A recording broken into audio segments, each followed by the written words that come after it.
Hey everyone, it's Cass and Core TV. It's your girl, Miss Public Info, here with the latest and greatest and sometimes hated updates of the most high-profile cases going on around the country. Okay, guys, it's the morning after, the afternoon after the big election day around the country. Of course, we all know what the outcome was at this point, that it was a big night for the Democratic Party, certainly all across the nation there was a message being sent, and the message was the country really doesn't like the direction it's headed in. Now, of course, that doesn't include everybody because it's not like, the Republicans didn't receive at least a few votes because they did, but they didn't get the election results that they were hoping for. Of course, here in California, perhaps one of the biggest and most anticipated uh, election results was the Prop 50. And of course, that passed with flying colors here in Los Angeles or in California. Moreover, and I think it was above almost at 70%, but certainly quite above 60% here in California. Of course, that changes the redistricting, temporarily changes the redistricting, giving the Democrats at least five extra seats congressionally, which this will be ahead of the midterms, which is, of course, this time next year in 2026. And this will give the Democrats the edge that they need in going into the midterms. And, of course, looking into the bigger election, the general election, of course, coming up in 2028. Okay, so that was that going on there. Of course, President Donald Trump had some words for the election results. And of course, he talked to some of the members in his cabinet at a breakfast this morning, early this morning, bright 8 o'clock a.m., and said to a group of people, and the press was invited, but said to a group of people, including the press, that, listen, it wasn't a good night for the Republican Party. He said there were two reasons for that. He said that he felt like the shutdown was one of those reasons.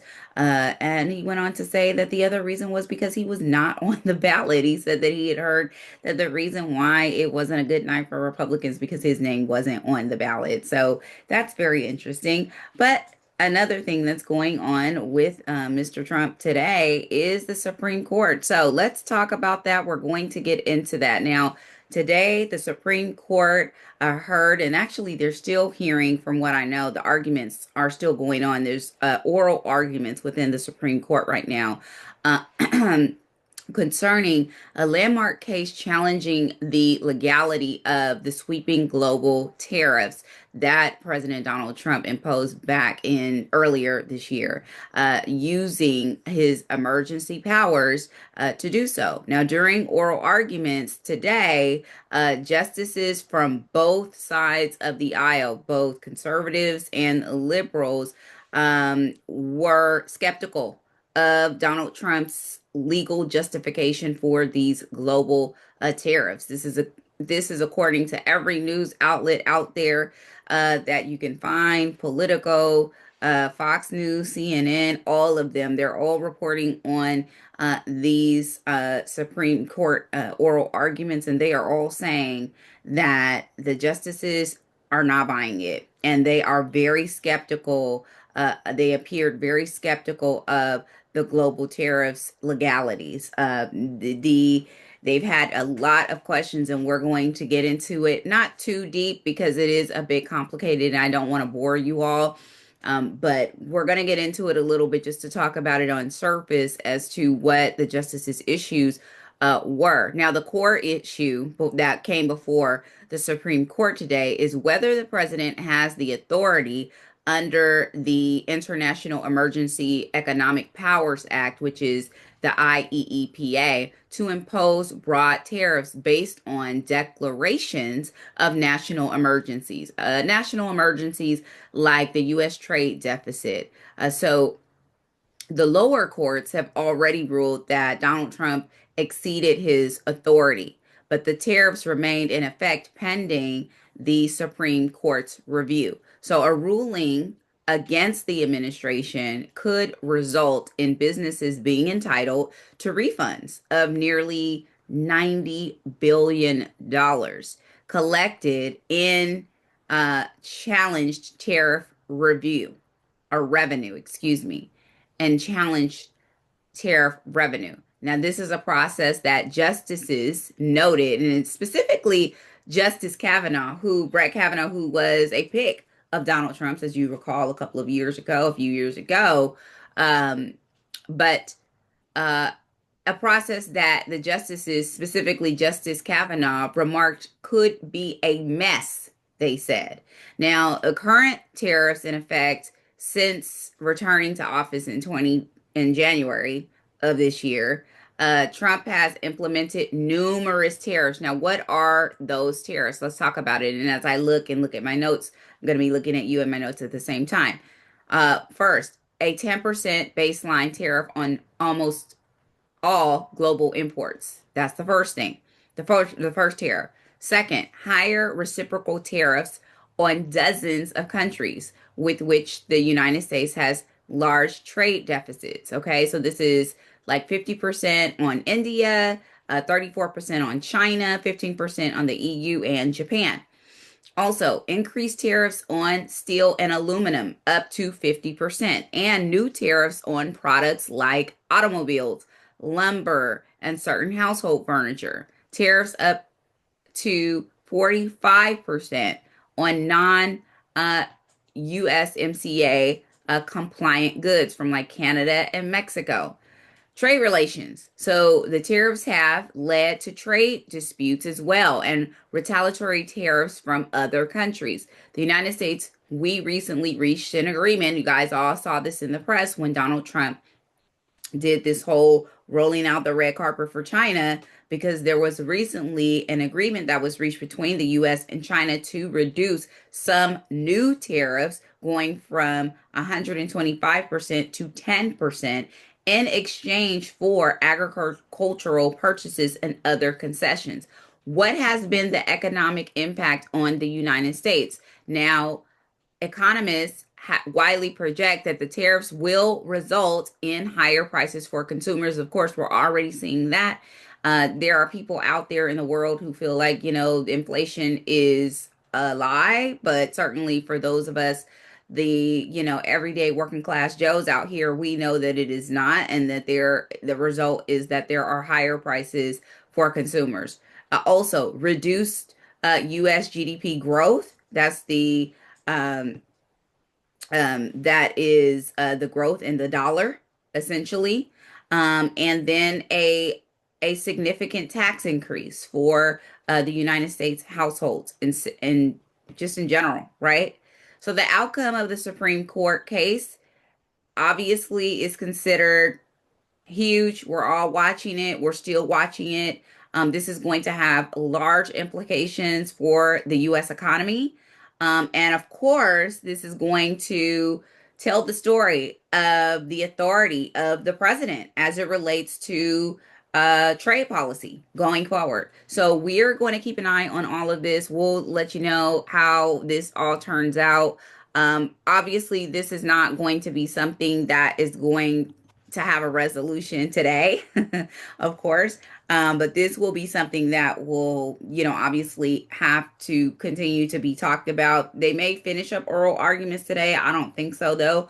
But, I think they're going to continue through the week. But we will stay tuned on all of that and let you all know where everything nets out there. It's just kind of incredible that this is all happening sort of at the same time. We have the shutdown. I also want to mention that Donald Trump has said during this breakfast that he had this morning with his staff that he wants the shutdown to go away immediately, on the heels of him saying that the election turnout had to do with the shutdown specifically, but also saying that the shutdown needs to go away immediately. He's trying to convince Mike Johnson, the majority speaker of the House, to actually get rid of the filibuster. But Mike Johnson doesn't want to do that. And part of that, as it relates to the government shutdown, is in part, the Republicans feeling like we're not trying to get rid of the filibuster because this gives us no power. When we get into the midterms and we no longer have control of the House, we won't be able to sort of make our case, if you will. Filibustering, of course, is what you see um, Cory Booker doing. He's been doing that day in and day out. Sort of going on to the Senate floor and sort of giving his piece. I think he's, may had a record of filibustering for however many hours on the Senate floor. So that is something that Trump wants to do away with, as well as the government shutdown. He's trying to convince his folks, the powers that be, the speaker, the House majority. And he's like, nope, not doing it. So we'll see where they net out. I don't think that the Republicans are quite on the same page concerning a lot of what's going on right now. And of course, I am not a political channel, but I am talking about some of these things because it relates to a lot of court litigation. That's currently happening in the highest court of the land, which is the United States Supreme Court. And so, obviously, all of these things are going to wind up in front of those justices. So, that is the reason why I'm bringing all of this up. And of course, the litigation is politically driven, given that a lot of this is because of, President Trump's EO power, his executive ordering power. So that is the reason why I'm talking about that today. Now, let's go on to some other high profile cases that are in the press right now that are interesting. I want to talk about a case um, that is quite disturbing to me because this woman here, hold on for a second, guys. I want to get rid of this. Sorry about that. Yes, here we go. Okay, so this woman here, like I really am disturbed by this. And I'm going to talk about this case. I'm not a parent, but even not being a parent, I mean, my goodness, this woman is has some issues. Now, this is Robin Polston, 43. Now, she is accused, she's from Illinois, and she's accused of giving birth to a child that she conceived with a 14-year-old boy. Okay, now she actually went from chaperoning the junior high school dance to having a child with her daughter's boyfriend because this kid was seeing her daughter. They said that they kind of posed it as him being her friend, but I think that it was supposed to be her daughter's boyfriend. So let's get into that and let's go with it and see what is going on here. Now, she's been charged with 2 counts of criminal sexual assault with a victim between the ages of 13 and 17, and then 2 counts of possession of child pornography, according to the court docket. Now, if this reminds you of Mary Letourneau, it should, because Mary Letourneau, who is now deceased, she had a child with Billy Falanu, and I know I'm not saying his name incorrectly, please forgive me, when he was just a sixth grader in her class. This was years ago when I was a kid, because Billy and I are the same age essentially. And she had a child with him when he was in her class. She was a teacher, and he was 11 years old. She went to jail, and then during that time, she got out, and then during the time that she was out, ended up pregnant again by the same kid. They were caught having relations in the car, and she was actually pregnant in jail.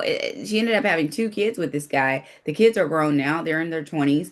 And I think Mary Letourneau passed away of breast cancer probably about 5 or so years ago. So that, if this is reminding you of that very famous case, that is very much the lines on which this is on. Only this lady is not a teacher. Now, these charges that I mentioned, the 2 charges, can carry up to a sentence up to 15 years. Now, we all know that women tend to get lower sentences when it comes to these sorts of actions. Obviously, women should be held at the same seriousness and the same spectrum as male offenders. But for whatever reason, women are not seen as dangerous as men are, or as predatory as men are in these particular cases. But they should, because this is just unacceptable, okay? And I'm sure, according to this kid's parents, she is a predator, no less, okay? So, the charges carry up to 15 years, and they asked him from her abuse. This is Robin Polston's alleged abuse of one of her daughter's friends. I'm calling it a boyfriend because that's what it seems like to me. Now, this is all according to the probable cause document. And now, what they're saying is that the Office of the District Attorney learned about an investigation being conducted by the Washington Police Department following a report that they received about Robin Polston after she gave birth to this newborn back in January. And about a week later, investigators were able to obtain a copy of the kid's birth certificate and learned that at that time that Robin Polston had given the newborn the same middle and last name, excuse me, as the alleged victim, this, 14-year-old boy. Okay. Now, when she was confronted about this information, the district attorney said that she insisted that the father was a man in his 20s named Brian, who she had not seen since the child's birth.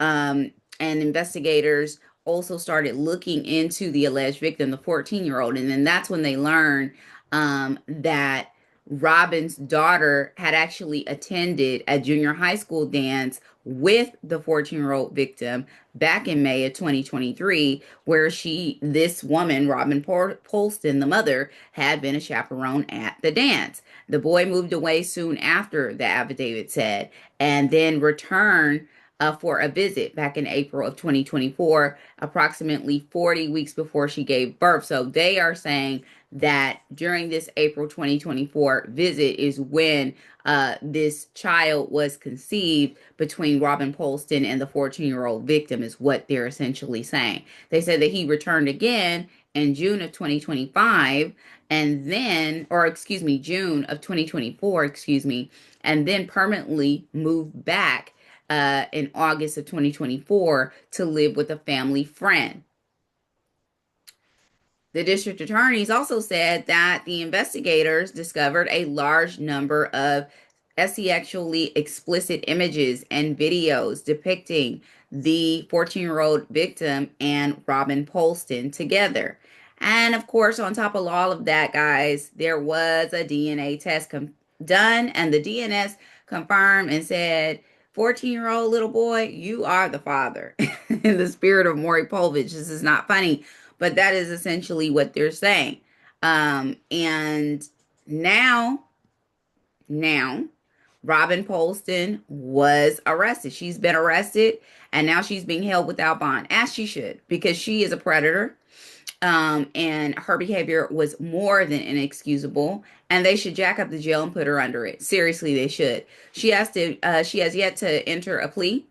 She'll be formally arraigned on December 4th, according to the docket. Hopefully, she has to stay in jail over the holidays. I mean, how stupid can you be? She's not made any, comment on the case, of course, yet, but how stupid can you be, woman? Because now are in a position where you can't even raise your own child. You are the mother of a 15-year-old daughter and now a mother of a newborn because of your gross and predatory actions. What in the world is going on? And I don't understand when these women, because we see this a lot with the teachers, and I don't understand when these women are going to stop perping on these young boys. Okay. If you can't find a man your own age, you just go on and do what you got to do. And you just get the dogs that you hear in the background. You hear my dogs in the background. You go and get the dogs. You go and get some cats. You go and, hang out with your friends, but you don't become a predator. But see, the reason they don't do that is because these people are not normal women like myself or like some of the women that are watching here. These are predators. These women have mental problems. These women have mental diseases, is what they have, because they are placing themselves in position to victimize children. These are women who are predators against children. That's what it is. A lot of people look at these kids, these boys, and they're like, oh, but they're 15-year-old boys. So they don't look at it as predatorial as they would if it were a male, luring a female 15-year-old. And it's the same thing. It is the exact same thing. Just because the victim is a male child does not make the act any less predatorial. It is predatory behavior, and she belongs in prison. So we'll continue to keep keep up with that particular case. It's just a shame. It's a shame that this woman is, that she did this. It really upsets me when I see things like this because, women are, nurturers. You are a mother. She's already a mother. So why would she, she should know better is my point. Men should know better as well. But it's just shameful. It's just shameful. I can't believe that she, would do that. Obviously, like I said, we've seen a uptick in these cases happening. Sometimes, I would always kind of say, well, a lot of these teachers, some of them are too young to be like teachers in high school or something like that because they're, too close to the age of the students that go to school there. Like I remember when I was in high school, there was a teacher who was probably, let's see, we were like 17, 15, 16, 17, and he was probably in his late 20s at the time. Also had a female teacher who was in her early to mid 20s. And so you're talking about people who are less than 10 years less than 10 years older than the kids that they're actually going, teaching in the school. And so sometimes that creates an issue because, you have people of the same generation in the same pot, in the same mix. And sometimes there is inappropriate interaction. Now, when people become adults, then it's not an issue, right? But when they're underage, one party is underage and one is not, this is the problem. But this lady here, this Robin Polston lady, I mean, she's what, 43 years old. This is a 14-year-old child. It's ridiculous. I just can't. I just can't. It's just ridiculous. And as a woman, she should know better. And I just think that she is disgusting. I just really, really do. Okay, so who is this guy here? You guys are saying, who is this guy? This is Christopher Schultz. Christopher Schultz from Arizona, 38 years old, today was found dead the same day he was due to turn himself in ahead of his November 21st sentencing. What exactly happened? Well, what happened was he pled guilty to killing, unaliving his 2-year-old daughter, who died in a hot car as he sat in the house searching for pornography and playing video games. Okay? That is who this guy is. Now, he's 38 years old. He pled guilty to the murder of his daughter and, of course, guilty to child abuse charges in court last month. He was set to be sentenced on November 21st.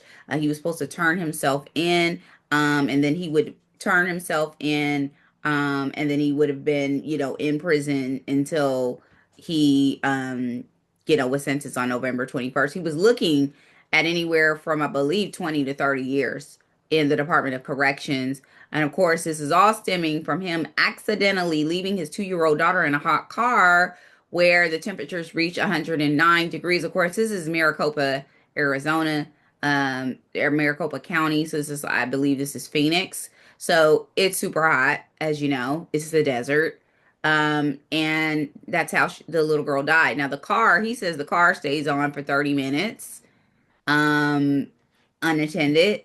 But once the car goes off, he admitted that there's no air conditioning, there's no nothing. And she stayed in that car for 3 hours, guys. 3 hours. Now, he was found dead inside of his Phoenix home after receiving a call at around 5:22 a.m. this morning. And he just, they're not saying that he unalived himself just yet, but I'm going to pretty much guess that's what it is. We're probably not going to know everything until early next year, they said, because of the autopsy results.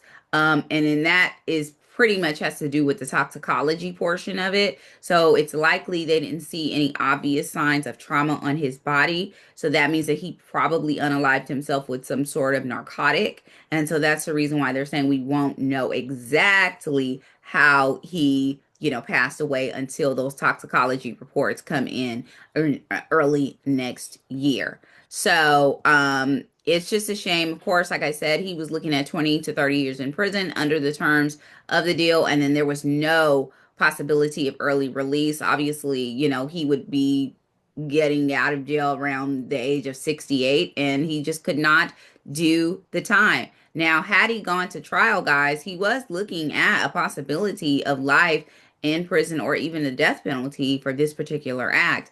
And you want to know, some of you might be like, well, this is an accident. Did it really call for a sentence as serious? Well, let's talk about what actually happened. So, back in July, on July 9th in 2024, according to court documents, he was inside playing video games, looking at pornography as well on a game console. Okay. I think it was a PlayStation. While his youngest child, he has three kids, and his youngest child, which was a baby girl, 2 years old, was outside dying in a hot car in 109-degree heat. He admitted to searching for pornography while he was playing on this PlayStation. And he said he also admitted that, you know, his car would stay on for 30 minutes unattended. And then after that, the car would be idle with no air conditioning, no nothing. So he knew that. And the case the judge in the case issued an order earlier this month stating that this information could not be introduced at trial about the pornography on the PlayStation and all of that. But of course, because the case never went to trial, that's how we know all about it, because he pled guilty. Okay. Now, his wife, she came home and discovered the child uh, later that day. And basically 3 hours after this guy um, had returned from running errands with the daughter. And the criminal complaint says that the car was at 109 degrees. Okay. Now, the body cam footage recorded Mr. Schultz responding and admitting to officers that he'd left his daughter in the car. He also told the officers that he had left the vehicle on with air conditioning because she was asleep in her car seat. And then he went inside the home, but then he claimed that he forgot about his daughter because he was distracted. Yeah, we know what you were distracted doing too, sir. Okay. And then the complaint obviously also said that Schultz, again, was aware that the car engine in his vehicle turns off after 30 minutes when it's not attended to, and at which point there will be no air conditioning, no air flowing through that car. Investigators later interviewed the two surviving children, which were two daughters, 6 and 9 at the time, and they both allegedly said that their father had previously left them alone in the car. That he does this. This is what he does regularly, that it's no problem. When I tell you there are so many irresponsible parents out there, irresponsible people out there, irresponsible dog owners, irresponsible people just in general. And I say dog owners because some of us don't have kids, but they're just as irresponsible with their dogs that are supposed to be like their kids. It's just there are so many irresponsible people. And then when something happens, then they're like, oh my God, I can't believe this happened. And then they kill themselves when they get ready to get in trouble, like this guy. Okay. And I don't feel sorry for this guy. I feel sorry for the daughter that passed away, the kids, the siblings that are left behind, and of course the wife. This is ridiculous that he did this. Like he's crazy. A text allegedly sent to this guy by his wife as their daughter was being rushed to the hospital seems to support the claims of what the daughter said. She said the following: I told you to stop leaving them in the car. How many times have I told you, is what the wife said to him in the text message. And that's probably part of the reason why he killed himself as well, because the wife had told him so many times this was completely preventable. And he just continued to do it, like so many stupid people out there. You tell people all the time. I've got this neighbor, guys. I got to mention this. This is kind of like different than this situation. And this is really, we've already gone through the outcome of the case. I'll come back to it just for the little tidbits that are left. But I have this neighbor. He lives about 2 streets over. He has this dog that he will not put on a leash. Okay. Now, there's a city ordinance that you have to put your dog on a leash. This guy will not put his dog on a leash. The last time he came down my street, my dog was on a leash because he's always on a leash. And I'm like, dude, you need to put your dog on a leash. And of course, it went way beyond the height of, just frustration that it needed to go. It ended with him calling me a bitch, and with him just getting all kinds of crazy, talking about who he knows and what he's going to do and all of this stuff. And of course, I had to call the police on this guy. And they went to his house and told him, your dog should be on a leash, sir. You can't do what you want to do. And of course, this was a very, you know, overprivileged white man in this neighborhood who feels that he can do whatever he wants to do. Of course, we already know what side of the aisle he's on with that sort of attitude. But anyway, that's not what this is about, but just adding that for extra color so you understand what's really happening here. But anyway, um, his dog and the animal patrol said the same thing. The dog has to be on a leash for the dog's protection. The dog, yes, is old, but the dog can be attacked by other dogs. Also, your dog not being on a leash could actually cause a reaction in another dog who may have some previous trauma or may have whatever is going on. And it could be a danger for your dog. It's also a danger for your dog to be off a leash because it could get run over by a car. And then you would be walking around here trying to sue the owner of the car because you say that that person is liable, when really it's your fault. And I'm paralleling this back to this Schultz character here because of the fact that he had been told time and time again not to leave those kids in that car. And I am pretty sure he was just as defiant as this idiot that is lives two streets over from me about the dog, where they feel like they're right and I can do what I want to do. And you don't tell me how to raise my kid, or you don't tell me what to do with my dog, or whatever the case is. And now here we are with the kids, 6, 9, and 2 at the time. And now you've left the girl in the car, 109-degree heat. She died. And now you're looking at spending the next 20 to 30 years in prison. And because you can't do the time, because you can't take it, Mr. Christopher Schultz, then you unalive yourself, further traumatizing the other two daughters and your wife, who had told you time and time again not to do this. And all of this could have been avoided if you would just listen to your wife. I gotta tell you, man, it's just crazy to me. It's crazy how irresponsible people are. It really, really is. And then when something happens, there's just, I can't believe it. I didn't mean to do it. You did mean to do it because you had been told several times not to do it. And yet you did it anyway. And the fact that he was inside of his house playing video games and looking at pornography is even more just incredulous. It really is. It's crazy. Now, at the time, he was released on bail, and then he was ordered not to have any unsupervised time with with the other two kids that were, still alive. But was later approved to travel to Hawaii with his wife and two surviving daughters ahead of the trial. Of course, he survived by his wife and the two children. And, kudos to that wife staying with him, because I'm telling you, that's grounds for getting somebody out of the way. You know what I mean? Like a divorce court alley right there. Okay, guys, that's going to be it for Cast and Court TV for the day. Thanks so much for joining me. We will come back with you later on tomorrow with new cases, new lunacy. But I did want to sort of talk about the Supreme Court of it all. Let me see if there's anything else going on with that. Let's see, guys. Let's see. I think they're still going, really. Um, they could be. They could be still going, or they could just be done for the day. I think they could be done for the day. But anyway, I just wanted to sort of talk about that and sort of get you up on game there. But thanks so much, guys, for joining me today. I appreciate you all. Thanks so much. It's been a great Wednesday. We'll see you tomorrow for the next episode of Cast Core TV. Thanks, guys. See you soon.